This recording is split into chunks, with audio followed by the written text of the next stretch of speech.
Hello, my name is Michael Gladis. This is episode 2, Ladies' Room.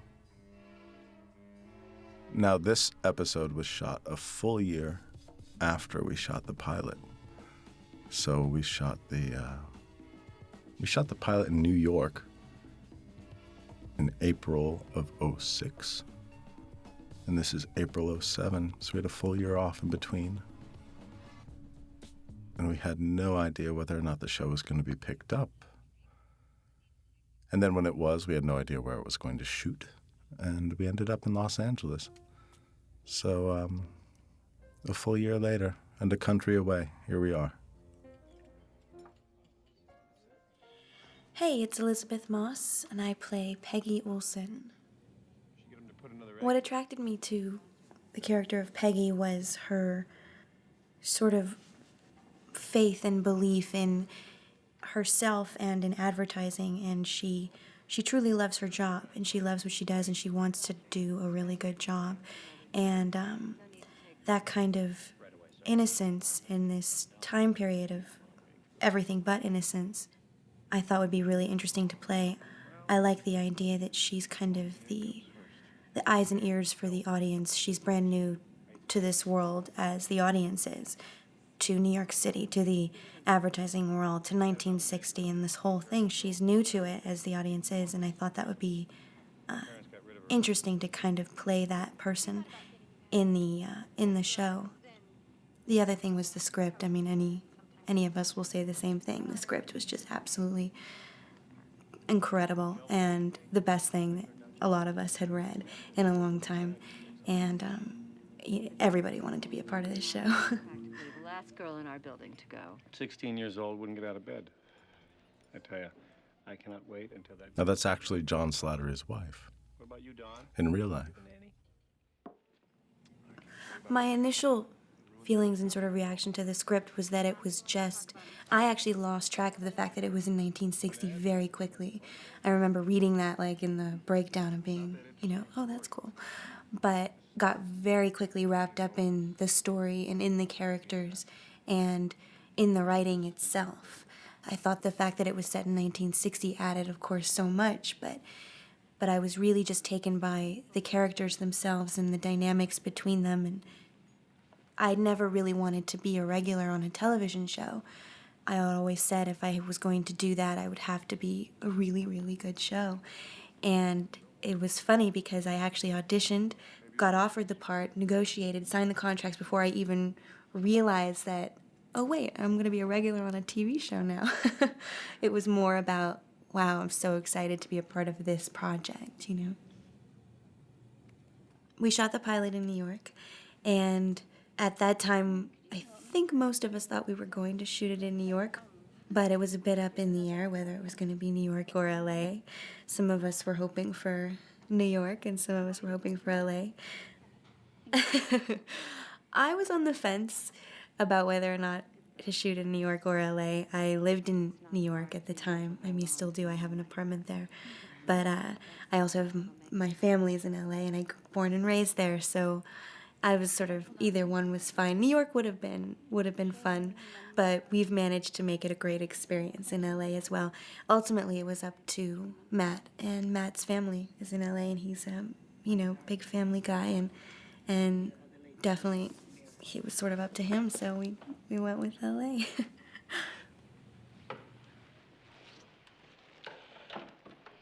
Those purses get any smaller, we're gonna starve. I love how Matt Weiner is very selective about how he portrays African Americans in this world. I think there's definitely a statement to be made in exactly how he chooses to show them in what roles they are playing. I mean, the way other people see you. When you're with strangers, you know exactly what you want.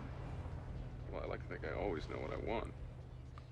I think John Hamm and January Jones are by far one of the handsomest couples on TV right now. There was a line in one of the scripts that Matt cut out that was something along the lines of, "Didn't we see them on our wedding cake?" I think it's very suiting. He likes you. We're lucky that John's not actually driving this car because he's so accident prone that he probably would have wrecked it. But he would have walked away from the crash and kept shooting. You seem very forthcoming. I'm stoned on martinis. You can't actually shoot outside in New York in 2008 if you're wanting to do 1960 unless you're in the suburbs or, in some sort of residential area, because nothing is going to look like 1960. So it's actually more practical to shoot in Los Angeles. We do all interiors. Anything exterior we do in residential areas. Or, I think we go to a diner or a restaurant or a bar and that kind of a thing. And there are, that's a very popular time period. And you'd be surprised how many restaurants and bars and things like that actually fit perfectly into the show in Los Angeles. The architecture of LA is more similar to 1960 in 2008 than New York.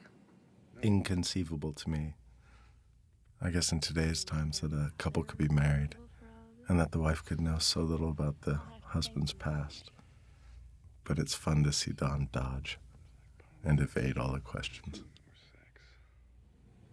We shoot at City Center Studios in downtown LA, and there's a building there where all the production offices and various things are. They shoot a bunch of shows and films there. And the lobby of that building stands in for our lobby on the show. It is straight out of 1960. The floor, the furniture, it's really kind of almost bizarre. It's like somebody designed it in 1960 and then left it. And that's like a lot of downtown Los Angeles. It's more and more, it's becoming kind of more and more built up, hotels and bars and restaurants, and more popular, but there are a lot of parts of it that it's like someone just abandoned in the 60s. So it works perfectly for us. And here we are in our new office. In New York, they had taken over half a floor of a building in an office, I think on Lexington around 57th. And this is on a soundstage in Los Angeles. And I think it looks better than the New York set did. This episode is called Ladies' Room, and I'm not sure if Matt spoke about it or not, but the idea behind it, as far as what he told me, is that it's in every office, in the ladies' room, at some point you will see a female employee in there crying. And as, sexist or not, apparently that's fact. So the idea behind the scenes in the ladies' room is that Joan and Peggy go in there and there's a girl crying, and later on you'll see Peggy come back and there's a girl crying in there again, and that was sort of the idea behind that. And apparently, 48 years ago it was still happening, and it's happening today. Now, my character actually changed quite a bit from the pilot to this episode. Originally, I was supposed to be an account executive, and my name was Dick, actually, originally. And when I got to Los Angeles, I was informed that I would be reading for a character named Paul. It was not a totally different character, it was just sort of a slight shift.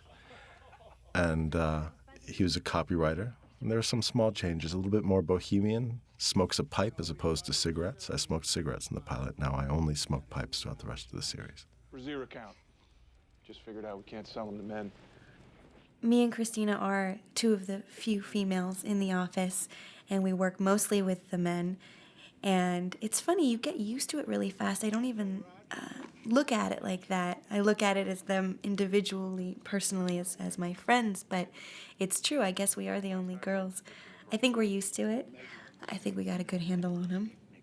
I think they know their place. They're wonderful. I could not ask for a better cast and a better group of men to be working with. They are funny and smart and talented and so professional, and we honestly have so much fun. I know a lot of people probably say that about their casts and the shows that they work on, but it's nonstop. I mean, we're professional and we get the work done, but we have a really good time doing it. And the senses of humor of these people are absolutely impeccable. They have to be to handle this dialogue and this writing, and we just laugh and laugh. It's really great. Assemble a team. Start files on contenders. Symington, Kennedy. It's a very relaxed set. You'd be surprised, actually, how little we do get on each other's nerves. You would think, 15, 16-hour days. It gets hot in there, and the costumes are uncomfortable sometimes, and you're going and going and going, and there's herbal cigarette smoke in the air, and it can get a little uncomfortable, but the cast itself is actually the bright spot, and getting to work with these people is actually the relief to those long days. I think Christina Hendricks and Elisabeth Moss are perfect foils for each other. They're both so very good at what they do. A lot of my scenes in the first sort of half of this season are with Christina Hendricks, who plays Joan, and I've been very lucky to have that be the case. She's a wonderful, wonderful woman and a wonderful acting partner. She's very present, and she's very generous, and she's a lot of fun as well. And it's funny, we're very different people, and we play very different characters, but as actors, we get along really well. We have very similar ways of working, and we get along as friends, which always helps.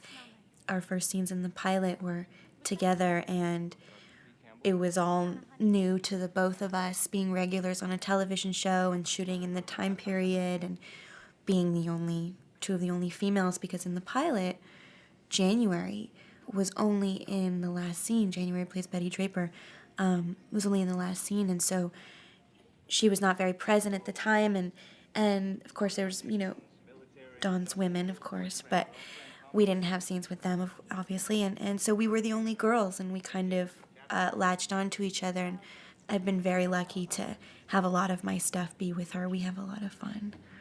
Perhaps I can interest you in a 42 long? That's not a suit size.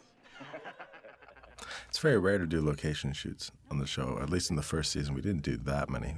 Some of the ones that we did were really notable, mostly restaurants and theaters and such. But it's actually very easy to find period-appropriate places in Los Angeles. As easy probably as New York, if not in some ways easier. A little bit of 1960s misogyny. Take the rest of the afternoon off. We could go to the zoo, see what the animals are up to. I should get back to work. I've tried that line. Doesn't work. Even in today's times. You'll see. My persistence is my charm. That was delicious.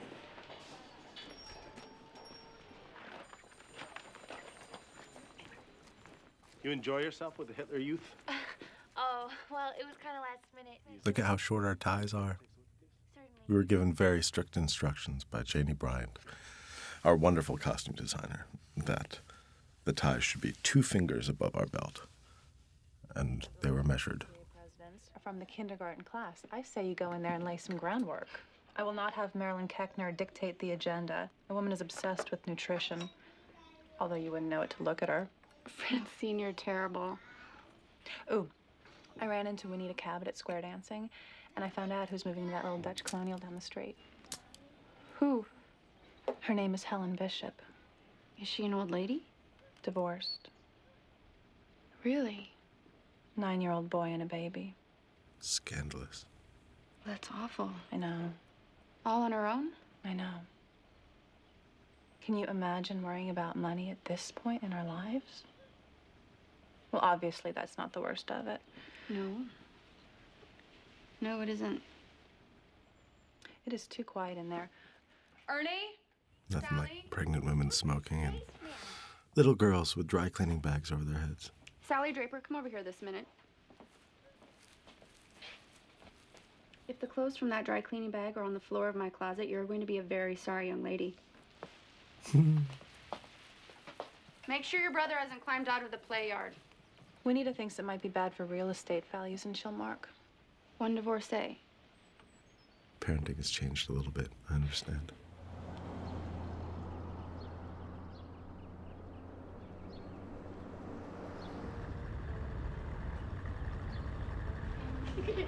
Bobby!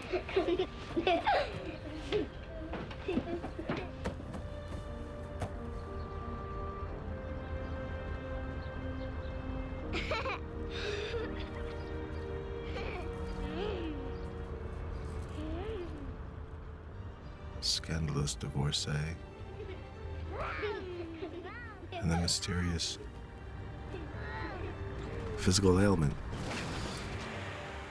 I can't ruin for you what's wrong with Betty because I don't even know, and I'm on the show.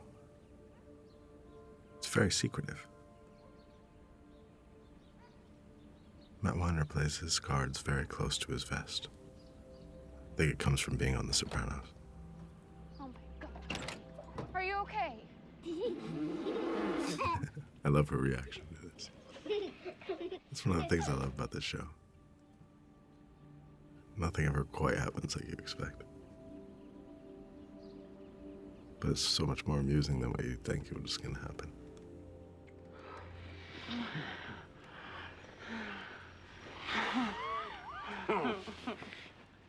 The relationship between Joan and Peggy is a really interesting one because I think a lot of people thought that from the pilot they were going to be friends, you know, and move in together and go out and have drinks together and gossip and braid each other's hair, and that's, you know, that's not Mad Men. Things don't happen like that around there. And I thought that was a really cool, really interesting idea of Matt's, that they don't become best friends. They, you know, they don't hang out really. They have a very specific relationship, which mainly in the beginning consists of Joan telling Peggy what to do and how things are. And as the season goes on, as things develop, Peggy starts to gain more of her own footing in the office and have more of her own life and more of her own story, and she stops telling Joan things and stops sharing things with Joan and kind of starts to move away and become a more independent woman in the office, and she doesn't need Joan so much anymore. And I think that's the worst possible thing to Joan, is to see this little girl have no need for her and have her own thing going on. And also Peggy sort of breaks Joan's cardinal rule and steps out of the box and starts to have her own place in the office. And that place is not just as a secretary. And this is against everything that Joan believes in. Joan, I mean, if I can speak for Christina's character, I'm sure she'll have much more to say about it, but Joan loves being a secretary.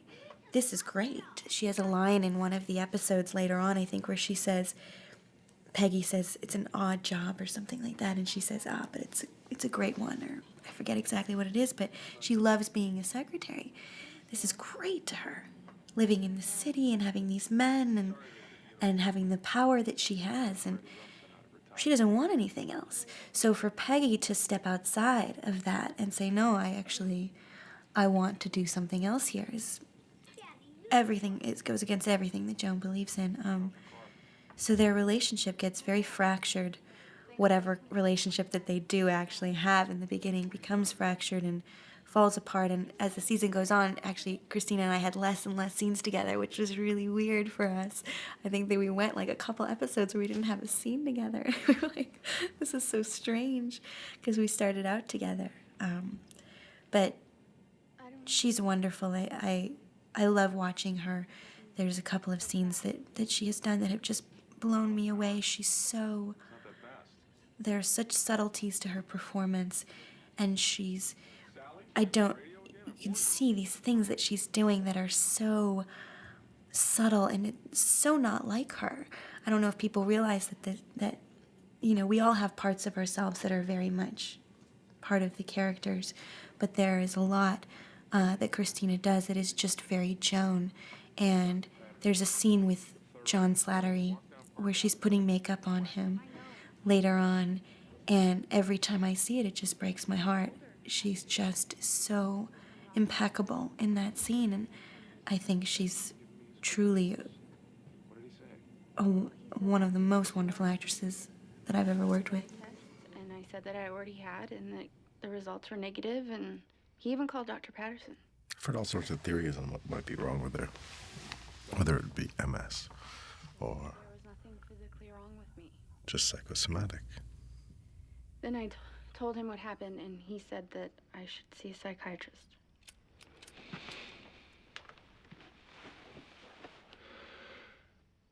Doctors must love that they now have an answer. You would think advertising in 1960 would not be necessarily the most interesting subject. I think we have definitely proven that idea very wrong. It was a very exciting time. It was like, like Wall Street in the 80s. I mean, it was very heady. There was a lot of drinking, obviously, a lot of sex.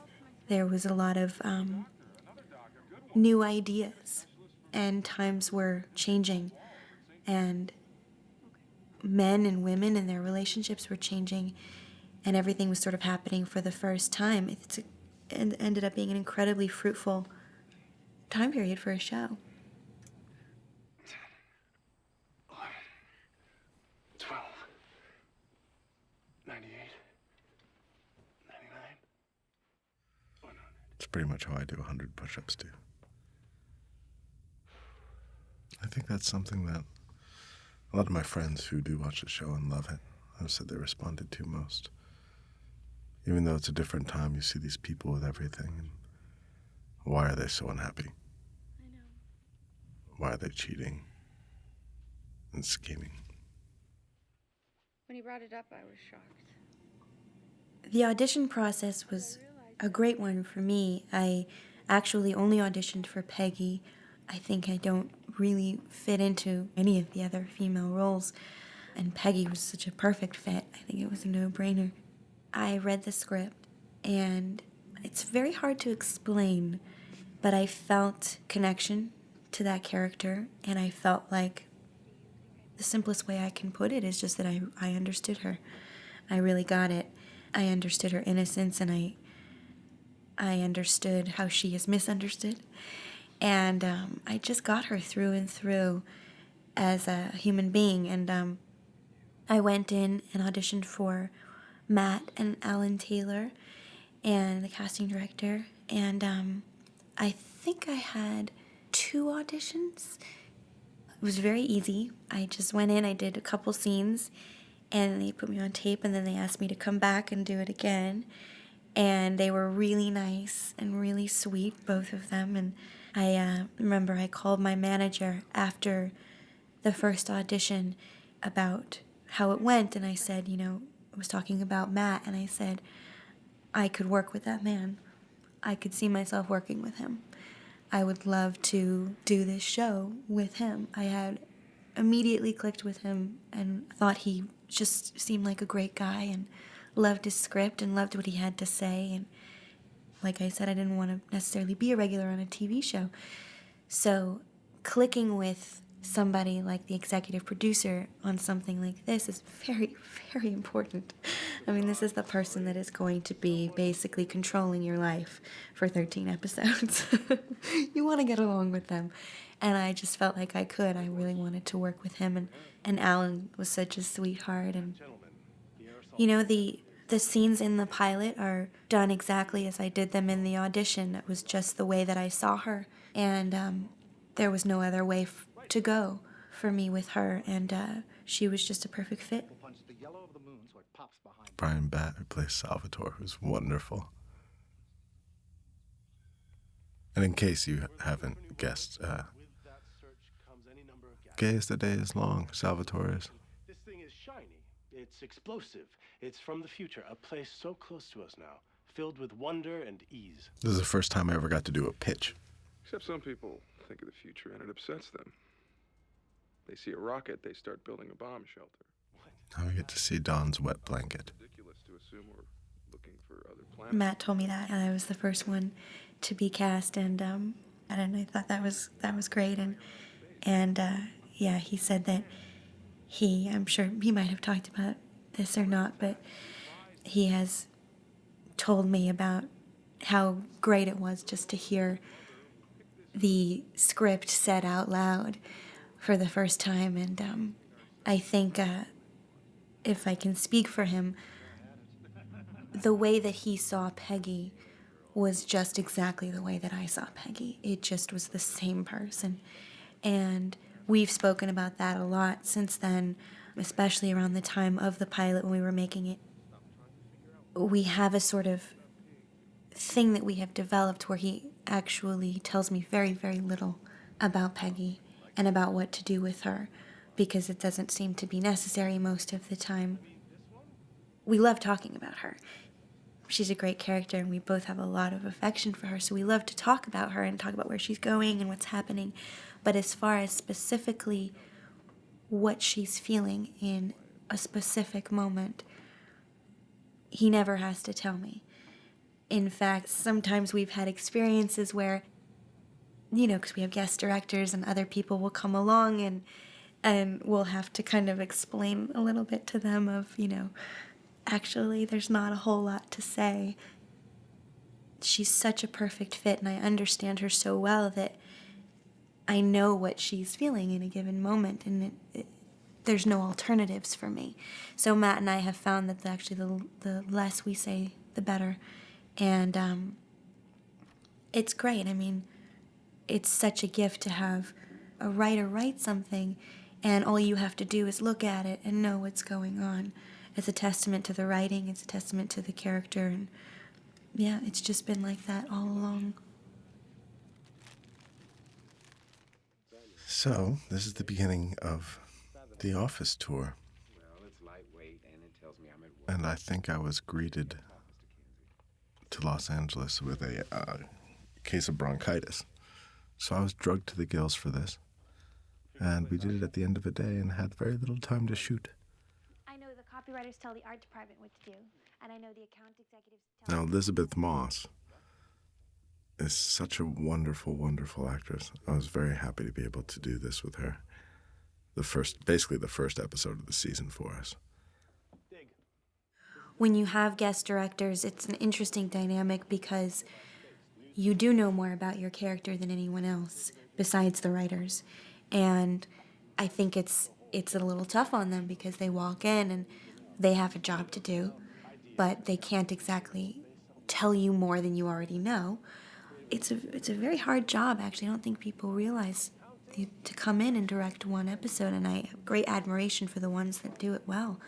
We had incredible directors all season. Everyone did an amazing job, but it's a very delicate art because you have to walk the line between not saying too much because you don't know more than the actors do necessarily, but you can't just abandon the actor, and you also have to guide them and direct them. And it's a very fine line to walk, and luckily we had directors who did it really, really well. One Peter Campbell, a man who recently discovered that the only place for his hand is in your pocket. I worked on that imitation for so long. I watched every episode of The Twilight Zone that I get my hands on. I do love that Paul's a sci-fi nerd, though. People will probably remember him from the pilot, Michael Gladis, but he played a different character. And they had this character in Ladies' Room, the second episode, and they actually had him come in and audition for it. And this was the scene, I believe, that he did in the audition, and he's incredible. He's absolutely perfection as Paul, and he knocked it out of the park, and thank God they gave it to him, because it's been such a pleasure working with him. He's a wonderful actor from New York, theater actor, and he's so perfect in this era. And this scene was great because, he did the whole scene every single time. I don't think he flubbed his lines once, and he has a huge speech to give. Walking around, it's this very sort of expositional scene, and I don't think he flubbed a line. He was pretty perfect. Paul's signature pickup line. You like Ukrainian food? Oxtail dumplings? He actually uses it twice in this series. Do you like Ukrainian food? I'm hoping that in season 2 we actually get to see him go on a date to the Ukrainian restaurant. Sorry about your copy. What I love about this part of the episode is that you think that she's going to have a friend. You think that Peggy has found a friend, just a friend. And it doesn't turn out like that, of course, because this is Mad Men. Things don't happen like that. I remember I had several people, including my father, say to me, very, very disappointed that they thought I had found a friend finally, and they thought that things were going to go in a certain direction, and they were very disappointed that I had ended up kissing him in the later scene. And, I was like, what do you want me to do? It's the way things go around here. Falls. This is one of my favorite scenes in this episode. I think these two make a very dangerous duo. They're both so charming and handsome. Let me ask you something. Peggy doesn't really have any friends. You think that Joan might be a friend, and that doesn't turn out like that. You think that Paul might be a friend in the second episode, and it doesn't turn out like that. Pete's obviously not a friend. And upon thinking about it, I kind of realized that the only friend that she really has is Don. He is the only one that is actually honest with her. He's the only one that's actually not out to fool her or take advantage of her. And I think she knows that. I love the dynamic between Peggy and Don because she has so much respect for him, and he is really her only friend. And as sad as that is, I mean, she kind of couldn't have a better friend because he's the only one who's being honest with her and not taking advantage of her. And she and him have one thing in common, and I think that's their love of advertising. And they both love the world that they're in, and they both want to do a good job in that world. And I think he sees that in her, and she sees that in him, and they're the only people that are, their relationship is sort of honest, and it's about the job, and it's about the work, and she has the utmost respect for him, which is why later on, when she finds out that he's cheating on his wife, it really, I think, opens up a whole new world for her, because she still respects him, and she still, I think, loves him in a way, but starts to see him for who he really is, you know? He becomes a real person, and I think with everything that's been going on in her life, with her and Pete's relationship, with the guilt that she probably feels about that, to see that he is a real person, that he is not perfect, that he is not some superhero. I think in a way, she may not even realize it, but it helps her because she sees that this man that she looks up to so much and respects and really wants to be is not perfect and is not necessarily the best guy, just like she isn't. I thought that was ketchup. What if she had gotten a scar? Something The permanent? only time most of us get to see January Jones is at table reads and at functions. Because unfortunately, she's always at home. So much worse. Nothing happened. I keep thinking. Not that I think that she does have those goals to move up in that world. I don't think she knows exactly how she's going to do it, but I don't think she came in just to be a secretary her whole life. She loves advertising. You'll see in, I think, the later episode, she's reading a book about advertising, or there's an advertising book on her bedside table. I mean, she actually wants to do that, and she wants to be in that world. I think that, I don't know if she has unrealistic ideas about where she'll go in that world, but I don't think she starts out to just be a secretary. I don't think she envisions that for herself. She's very smart. The big misunderstanding about Peggy is that her naivete gets mistaken for stupidity, and it's not it at all. She's very green and she's very naive, but she's not stupid, and she's very smart and she's good at what she does. She wouldn't be having the success in this company and getting the accounts and getting the little jobs that she's getting and being promoted if she wasn't actually good. I mean, these people don't mess around. They're not doing her any favors, and they don't need to. They have plenty of really good people who work at Sterling Cooper. So she's good at what she does. And I think she has to be kind of twice as good to get along in this world as a woman. And so I think that she does have those goals from the beginning, but I don't think she expects it to have quite as rapid of a rise as she does. Which is, you know, I mean, it's kind of an interesting thing in the episode that she gets promoted to junior copywriter. She only gets promoted because Dawn is trying to stick it to Pete. I mean, it's kind of a funny thing. She does get ahead in the world, but then again, she's still just being used. I can't decide if you have everything or nothing. I live in the moment. I don't know who chose to have the piano practicing in the background, but for some reason it actually does make me feel like I'm in the village. Sounds more like you live in the village. Actually, I live in the hall. I lost my key. John Hamm is amazing. He's there every single day, all day long. He's in almost every single scene. And if he's not working, he's on second unit shooting some other thing for some other episode. He's absolutely remarkable. I truly think he's actually not human. He's a superhero. He never complains, never has an unkind word, is always professional, is always really, really good. And he's absolutely incredible. I mean, on this season, he got hit in the head by a falling set piece. He broke his hand, and the guy is just absolutely infallible. He just keeps going and is so sweet about the whole thing. He's an inspiration as far as his professionalism. Have you never worked in an office before? Well, he could call. It's my second week. Another time?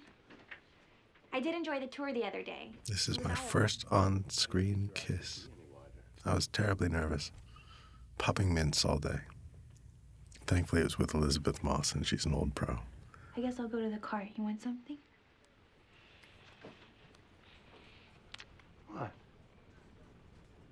The office is going to empty out any second. We could push the couch in front of the door. Paul. Do you belong to someone else? Shit. I don't even like to sit in Don's chair. I think we've misunderstood each other. But there is someone else, right? No, it's definitely Secretary 1, Copywriter 0. It's funny because I think there's a whole episode where Don is continually asking the question, what do women want? What do women want? And I think Rosemary DeWitt's character says, well, for one not to be asked that or something. I think it's funny because it is a man's world, but part of their job in this man's world is to figure out how to sell to women. And they have no women who are working in those positions. So Peggy comes along with this idea, and she strikes gold in a way with this idea with the Belle Jolie lipsticks and comes up with something that only a woman could actually come up with. And I think they start to recognize that that is actually a wanted commodity in Sterling Cooper, somebody with a female point of view who has a knack for copywriting and has a knack for advertising. She's so funny. We have manners. Why can't they just leave it alone? Because men always bother you all the time. This episode is interesting because I'm sure people have noticed that Pete is actually not in it. He's away in Niagara Falls, so you actually haven't seen Peggy and Pete together since she took him into her apartment. In the pilot, I think that Peggy, at this point, doesn't know how things are going to turn out with Pete. For all she knows, is he going to still be with his wife? Is she going to be with him? Is he going to be with his wife and she's going to be with him? I mean, that is obviously very, very common. So I think that she has no idea how this is going to turn out. The last time that she saw him, he probably stumbled out of her apartment at 6 o'clock in the morning and went and got married. And a lot of people ask me how she feels about Pete. And I think she's in love with him, to the best of her knowledge of what that is. You know, I don't know if it's true love or a perfect love at all, but I think she does love him. And she's in for a real heartbreak in about one episode. But at this point, she's kind of in this blissful period of not knowing what's going to happen. Still dreaming of Pete. This moment always makes me want to cry. She comes in and she sees that girl crying in the bathroom. And that scene to me is so, it just wraps up Peggy's character and explains so much about who she is, because she walks into that bathroom and she sees that girl and she decides that she is not going to be that girl. And she's not going to cry. And she's going to pull herself together and take a deep breath and go back out there. And I think that is just shows exactly who Peggy is. She is not one of those girls. It's a real clue to where she's going in the season, that scene, because in a brilliant, subtle way, because you see that she's not going to be that secretary crying in the bathroom. And I love that. It shows her strength, and it's one of my favorite things about her. She's not going to be that girl.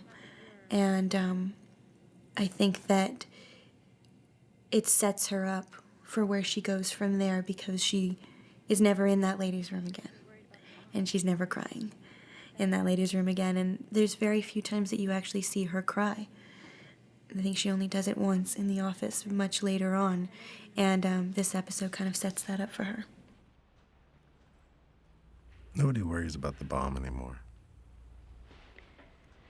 My mother always told me that it wasn't polite to talk about yourself. She passed away recently. I guess I already said that. I love the lighting in this scene. Phil Abraham, the director of photography, and Alan Taylor, the director of this episode,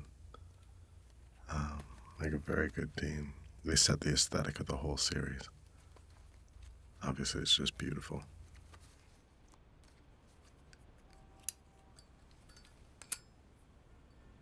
One of the things I love about the character of Peggy is she is a very internal character, which is very realistic. People don't walk around projecting everything that they're feeling inside on everyone around them. I mean, we keep things inside, and we have a social personality, and then we have what's actually going on.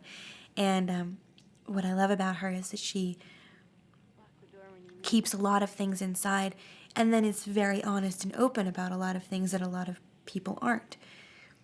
What she does keep inside is how she feels about Pete. I think that she does absolutely fall for him. I don't think she necessarily knows, though, what she's falling for. She doesn't know him, and he doesn't know her, and it's not a true love, and it's not perfect, but I think she does fall for him for what he represents to her, and for who he is. I mean, I think she thinks he's very attractive. He's young, he's smart, he's got this sort of powerful presence, and she, I think, absolutely falls for that. I think that her and Pete have a lot in common that I don't think people realize, which is that ambition and that confidence and that kind of ability to be very good at their jobs and to be very focused on what they want. And Pete goes about it in a much more ruthless way.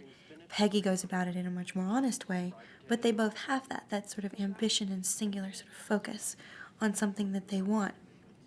And in another world, things might have worked out between them and things might have been very different, but yeah, it's just not going to happen. At least not this season anyways. This is actually a little bar in Koreatown in Los Angeles called The Prince. It's a great place to grab a drink. Spent 1 or 2 nights there with Christina Hendricks and a few other cast members. There was a lot of excitement coming back for the second episode because it had been a year since we'd made the pilot, and we were so excited, about the fact that we were getting to do the show. And when we were making the pilot, we just kept saying, I hope we get to do it, I hope we get to do it. So we were all so excited. There was a lot of pressure, I think. The pilot was so good, and I think there was a lot of concern about whether or not we were going to live up to it because it was just so good. And we had nowhere near as much pressure as, Matt did and the writers did, but we did kind of feel that if we had to live up to ourselves now. And luckily, we just got that first script, and we knew it was in the bag. We were like, okay, let's do it. And made our jobs very easy.